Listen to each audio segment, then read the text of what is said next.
आज की कहानी है बाघ की चालाकी। एक जंगल में एक बेहद चालाक बाघ अकेला रहा करता था।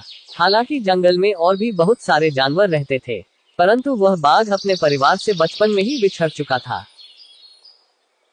इसलिए उसने अपना सारा जीवन अकेले ही संघर्ष के साथ इस घने से जंगल में गुजारा था।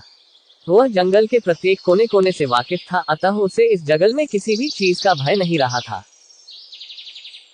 वह सारे जंगल में अकेले घूमता और जब जरूरत पड़ती अपने खाने की व्यवस्था कर ही लेता। कहते हैं ना कि पारिवारिक व्यक्ति की घर की जिम्मेदारी ही उसी की जिंदगी से उस गुमराह कर देती है, क्योंकि वह हर वक्त अपने परिवार के सदस्यों के बारे में ही सोचता है। अगर वह कुछ खाना अकेले भी खाता है तो उससे वह खाना ये सोचकर हजम नहीं हो पाता कि उसके घर वाले भूखे रह जाएंगे और उसका पेट भर जाएगा। लेकिन बाघ का परिवार था ही नहीं और वह अपना जीवन खुद के बनाए नियमों एवं शर्तों के बल पर जीता। इसलिए वह हर दिन खुशी के साथ मौज मस्ती करके बिता लेता। वह बड़े से बड़े जानवर के साथ चालाकी से खिलवाड़ कर देता।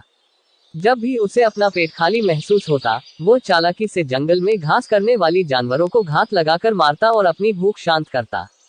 कई बार तो किसी जानवर को उसके साथियों के सामने ही मार डालता और शिकार को दूर ले जाकर वहां अपना पेट भरता।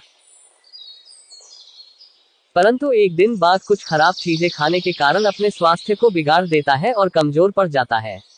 परंतु फिर भी वह जीने की बहुत उम्मीद रखता है। तबीयत बिगड़ने के दौरान वह एक पेड़ के नीचे कई दिनों से झाड़ियों में ही बैठा रहता है।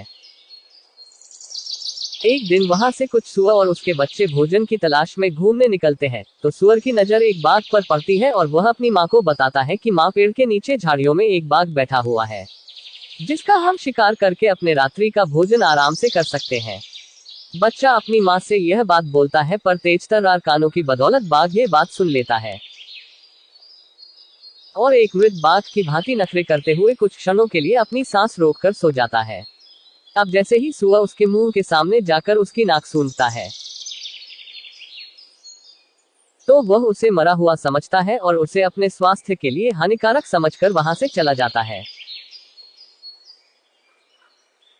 सीख, इस प्रकार एक बाघ अपनी चालाकी के कारण सुअरों के मुंह से बच पाता है। हमें भी हमेशा मुश्किल वक्त पर अपनी बुद्धि का सही प्रयोग कर ऐसे निर्णय लेने चाहिए जिससे हम खुद की सुरक्षा कर सके। अगर आपको वीडियो पसंद आए तो लाइक करें, शेयर करें और सब्सक्राइब करें।